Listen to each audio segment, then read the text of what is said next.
बिस्मिल्लाहिर्रहमानिर्रहीम। सय्यदना करीम सल्लल्लाहु अलैहि वालिहि वसल्लम।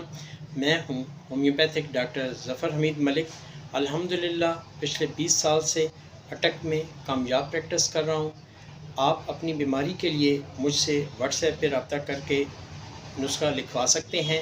इसके लिए आपको थोड़ी सी फ़ीस अदा करनी होगी। आज जिस मेडिसिन का आपको बताऊंगा वो है फंगल इन्फेक्शन के लिए मेडिसिन। फंगल इन्फेक्शन अमूमन लेडीज़ और जेंट्स दोनों में देखने में आता है।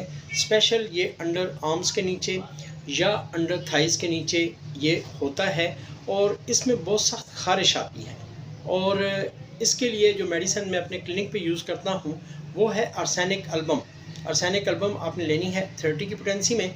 कोशिश करें शुआब जर्मनी के लिए इसके 5 ड्रॉप्स सुबह दोपहर शाम खाना खाने से पहले यूज़ करें। इंशाअल्लाह ताला चंद दिनों में